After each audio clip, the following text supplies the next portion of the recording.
papalag ang Gilas sa Asian Games kapag naglaro sina Justin Brownlee at Ange Kouame ng magkasabay at pwede ito dahil na rin sa pareho silang merong Philippine passport at pareho silang nakakuha ng Philippine citizenship.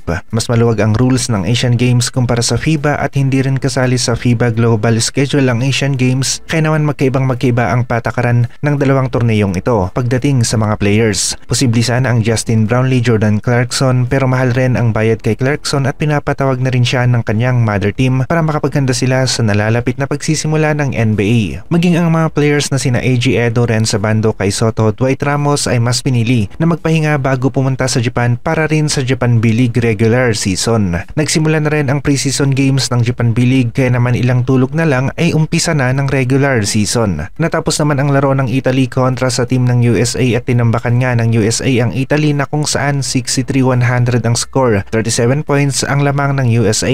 Balanse ang scoring ng USA at merong 24 points si Mikal Bridges, 18 points naman si Tyrese Haliburton, 12 points si Austin Reeves, 9 points si Jalen Bronson at maging ang ibang players ay merong ambag na halos nasa 8 points. 3 points lamang ang nagawa ni Anthony Edwards sa game na ito na merong 18 minutes playing time. Papalag naman ang Gilas sa Asian Games dahil na rin sa maglalaro nga sina Justin Brownlee, Ange Kouame at kasama nila sina Junmar Fajardo at Japet Aguilar. Una nilang makakalaban ang team ng Bahrain sa September 26, Thailand naman sa September 28 at Jordan sa September 29. Kayang-kaya ng Gilas ang Bahrain at Thailand at sa team ng Jordan masusubukan ang Gilas team na kung saan ang Jordan rin ay naglaro sa FIBA World Cup 2023 habang ang Bahrain at Thailand ay hindi umabot sa FIBA World Cup dahil na rin sa FIBA World Cup Asian Qualifiers ay hirap na ang team ng Bahrain at Thailand na manalo. Ang iba pang players ng Gilas ay sina Kiefer Ravena, Scottie Thompson, CG Perez, RR Pugoy, Chris Newsome, Calvin Uftana, Jamie Malonzo at Ganuelas Rasser. Halos galing rin sa Gilas pool ng FIBA World Cup 2023 ang maglalaro sa Asian Games at naidagdag na lamang itong si Ganuelas Rasser. Mabigat ang lineup ng Gilas at mas mababa ang kompetisyon dito sa Asian Games kumpara sa FIBA World Cup kaya naman nakikita natin na posible ang gold medal para sa Gilas dito sa Asian Games. Ang mabigat na makakalaban ng Gilas ay ang teams ng South Korea, Japan, Lebanon, China, Iran at Jordan. Japan ang Asian team na nagpakita ng magandang laro sa FIBA World Cup pero magiging malaki rin ang epekto sa resulta ng laro kung anong klaseng lineup ang kanilang ipapadala, malakas ba o hindi sa Asian Games. Hindi pa rin magiging ganon kadali ang Asian Games para sa Gilas team pero maganda kung makuha nila ang gold medal sa event na ito ngayong taon. Hanggang sa ngayon ay wala pa tayong head coach para sa Asian Games. Ang Indonesia naman ay balak kunin itong si Coach Tab at progressing ang update na ito. Kaya naman posibleng tumanggi si Coach Tab at pwede rin na siya ang maging head coach ng Gilas. Depende na rin kung sino ang gusto ng SBP na bigyan ng offer dahil sila ang namamahala sa mga ganitong klase ng desisyon. Balikan natin ang FIBA World Cup at lusot na rin maging ang Serbia sa semifinals. Tinalo nila ang team ng Lithuania sa score na 87-68. Maging ang USA ay tinambakan nga ang team ng Italy sa score na 100-63. Ang mananalo naman sa pagitan ng Germany laban sa Latvia at Canada kontra sa Slovenia ang makakalaban ng USA at Serbia sa semifinals. Mukhang ang team ng Germany ang mananalo sa laro nila laban sa Latvia at Canada naman ang mananalo laban sa Slovenia. Hindi sigurado pero sila ang teams na mas nakakaangat ang laro sa first round at second round. May oras pang Gilas para mamili ng kanilang head coach at karamihan sa kanilang players ay handang-handa na para sa Asian Games dahil na rin sa galing ang mga ito sa FIBA World Cup at mainit-init pa ang kanilang mga katawan mula sa high-level competition. Noong 2018 Asian Games ay walang nakuhang medal ang Gilas Pilipinas sa basketball at 3 wins at 2 losses ang ating record dito. Ngayon ay may chance ang Gilas na makakuha ng medal dahil na rin sa tingin natin ay maganda-ganda ang lineup nila at solid ang Ange Kouame, Junmar Fajardo, Justin Brownlee at Japet Aguilar. Pwedeng mag-iba ang laro ng Gilas dito dahil na rin sa mas balanse ang kanilang lineup at mas matagal na kasama ng mga Gilas players ang isa't isa dahil na rin sa halos lahat sila ay naglalaro sa PBA. Nakasama na rin ng mga Gilas players itong si Justin Brownlee at alam na alam nila ang laro ni Brownlee kaya naman magiging solid rin ang chemistry ng Gilas. Alam na alam ni Justin Brownlee kung ano rin ang galawan ng kanyang mga kasama kaya hindi niya pipilitin ang kanyang tira at magiging balanse talaga ang plays ng Gilas dito sa Asian Games. Coach Tim Cone ang nababagay na coach sa Asian Games dahil kayang-kaya niya na imando ang team na ito at sanay na siya sa karamihan ng mga players ng Gilas na maglalaro sa Asian Games. Nandito nga sina Japet Aguilar, Scottie Thompson, Justin Brownlee, Jamie Malonzo na core player ng Ginebra at kasama naman nila si CG Perez at Junmar ng SMB na meron pang Ange Kouame. Posible na sina Coach Jong Oichico at Coach Tim Cone ang magmamando sa team na ito. ito. Ang maganda nga sa Gilas team na ito ay balanse at lalaban talaga sila sa Asian Games. Hindi na ako magtataka kung gugulatin nila ang mga Gilas fans at kung Asian Games ang usapan at hindi FIBA World Cup ay kakayanin ng lineup na ito ang level ng kompetisyon at ito rin ang unang pagkakataon na maglalaro ng magkasama sina Justin Brownlee at Kouame at mainit-init rin itong si Kouame na galing sa Jones Cup. Solid na solid pa rin ang lineup na ito at mukhang makakakuha tayo ng medalya ngayong 2023 Asian Games na gaganapin sa China.